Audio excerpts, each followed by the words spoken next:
Hello and welcome back. My name is Sarah Mackenzie. I read as Sora for Sora Sky Messages by Sora. Last week for our tarot deck review, we looked at the Fantasy Tarot, also known as the Spirit Halloween Tarot. This week we will use it for our pick-a-pile. For those of you who are new, for a pick-a-pile reading, I put out 3 piles of 3 cards. You decide which one you were most drawn to, and then I put the times for each reading in the description and you go right to that.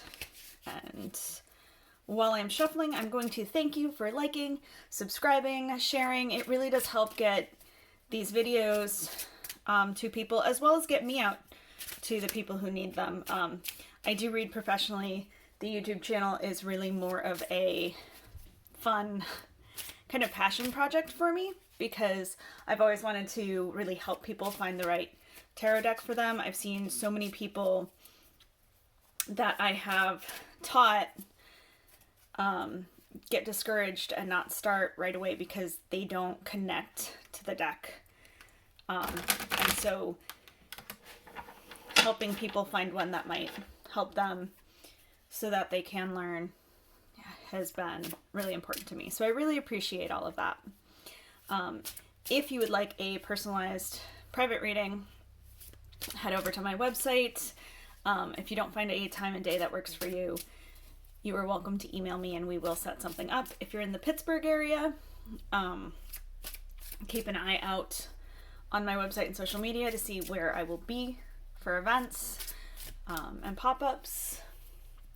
And if you are looking for classes or mentorship, there is some information on my website right now, but I am working on a couple of things for the new year, including a class that you can buy and pace yourself, and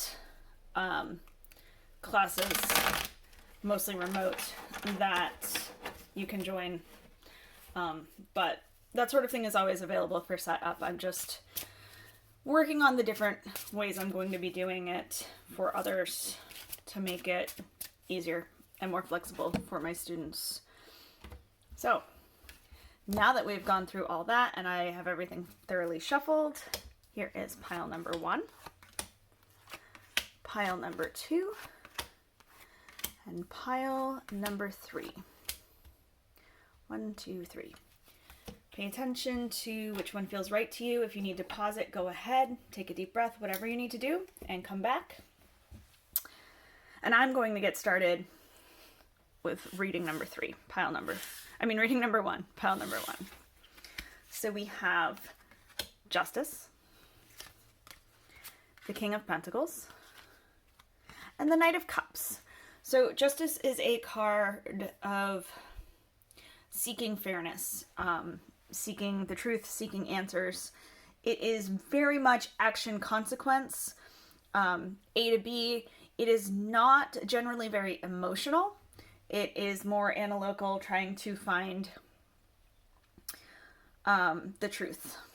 So oftentimes this can be, if you put in an application, you get the answer to that. But it is very much observational, taking a moment, looking at, this is what I did and this is where it got me, and then using that to make your next decision.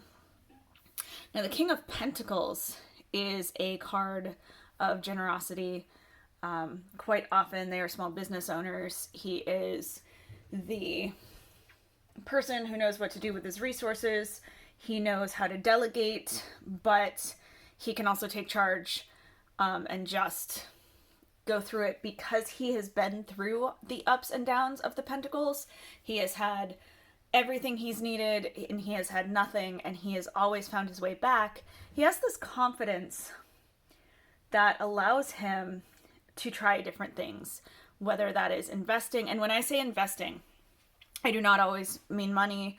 The Pentacles are often seen as the suit of finances, but they're more than that. They are finances, material, possessions, time, energy. They are the resources, the building blocks of life. They are what you need to get things done. and he has always found a way to get them back. They're interesting together because it does imply that either with the justice, the response you're getting to your question is not what you wanted it to be, and now you need to regroup, be resourceful, and find a new way towards your goal. Or it can indicate that it was exactly the right move, you got exactly what you were looking for, and that king is saying, pay attention to that and keep going. But there's an examination and then a taking it to the next step, taking it to the next level with these cards together. And then it's followed by the Knight of Cups. Now, the Knight of Cups is known as the romantic of the tarot, which if you follow me, you know that. And you know that it's not so much about romance as much as having the rose-colored glasses or the rom-com attitude. He's not the most realistic, but he is someone who wants things to be done well. He is kind, and he wants the world to be full of kindness. I love him here because while the King of Pentacles is known for his generosity and is very much a helpful, kind person, he is also very serious. And these first two cards are very serious and logical, which is great. But the Knight is kind of saying, if we're in such a good position, what can we do to make that good for everybody? It's a very optimistic look at what's going on right now, asking you to really take advantage of the position you're in and make sure to put yourself in a better place, but also understanding your power to affect everyone around you. Moving on to pile number 2. We have the World, Judgment, and the Eight of Swords. So the World is a card of culmination. I love that they've got the Ouroboros here. Like I said, I think they actually did a really good job with the major arcana in terms of lining things up. The World is a card of endings and culmination, but also of beginnings. The tarot is all about cycles, and the major arcana is all about the cycles of life. And once we have learned all of our lessons in one area and we get to our final point, we start again. And so I love that idea. So one thing that I like to say with the World is that while it is very cool that you are reaching a goal, that you have reached a goal, and you should celebrate that, you also are well within your rights to want more. And again, that's why I love that, because it pushes that idea of cycles. Goals are meant to be attained and celebrated and then reset. If we started with our goal being the most pinnacle thing that we could think of, it would take us forever to get there, and it would feel a lot harder. Celebrating the mini goals, setting goals that you can work on and achieve, and then use that momentum to find something bigger is huge. Judgment is a card of patterns. Noticing that every time you do A, you end up with B. Every time you do C, you end up with D. Deciding what you want more and less of. Avoiding the emotional aspect of it for now. It is not about blaming yourself for things you should have done that you didn't. It's all about what you want to repeat and what you do not. And this is the perfect time when you've reached a goal and you're setting another one to look back and do that. You will accomplish things faster if you learn from your mistakes and if you aren't afraid to make mistakes. Cerberus for Judgment fits with the idea of St. Peter for Judgment, but it is like with the St. Peter's, it's really not about judging. It is about being judicious and using our past actions to influence what we do, just being very thoughtful in our movement. And then we have it with the Eight of Swords. This is a card of feeling trapped. It's very interesting when you come up against two cards that are very much about endings and new beginnings, like the World and Judgment. And then you have this idea, the Eight, because that cycle starts to feel like you're caught in that cycle. And either that you're never really reaching your goal because your outcome isn't what you expected, so maybe you got there, but it wasn't what you wanted it to look like, or it was, but you're not fulfilled.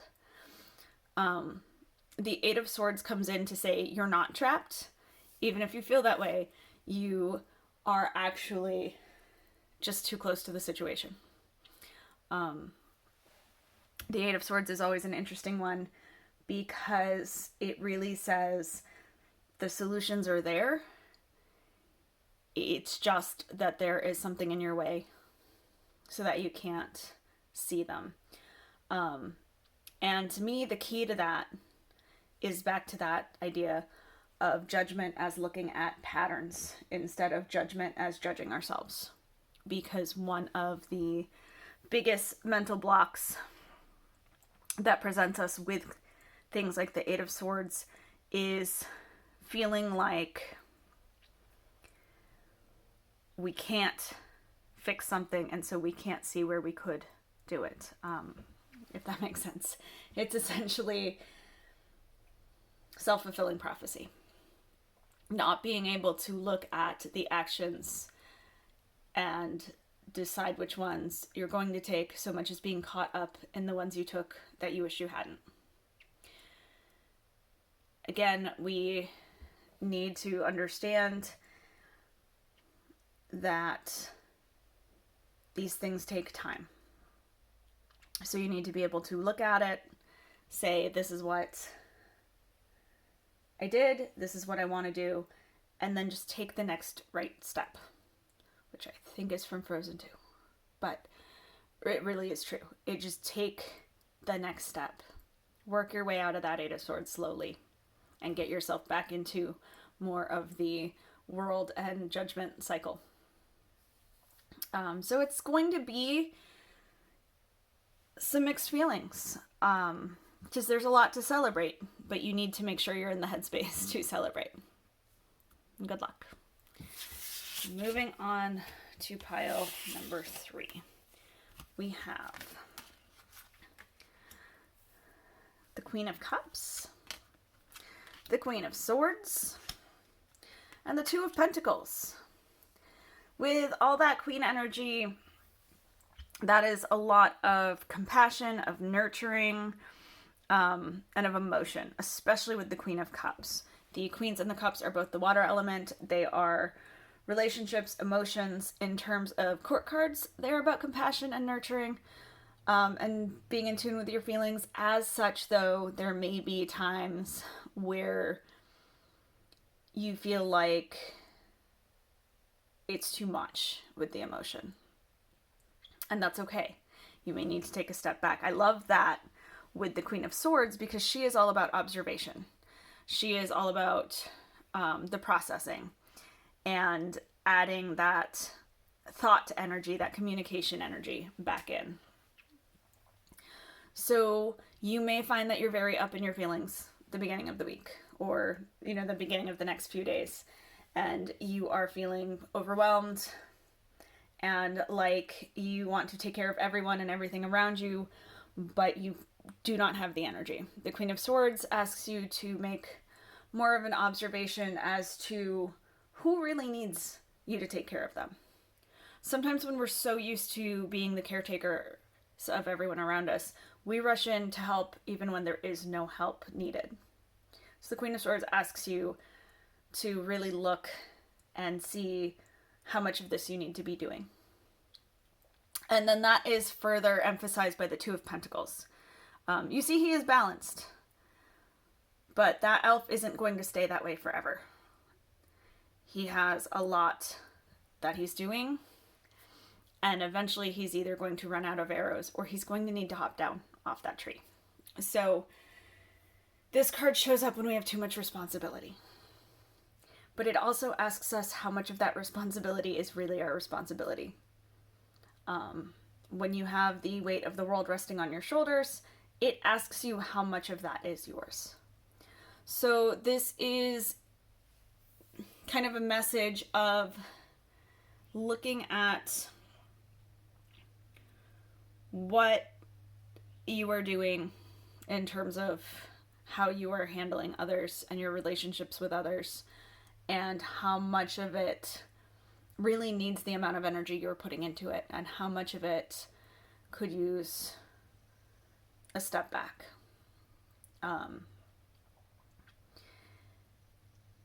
And getting some of that rest, putting some of that energy back towards taking care of yourself, and seeing how you achieve a little bit better balance there.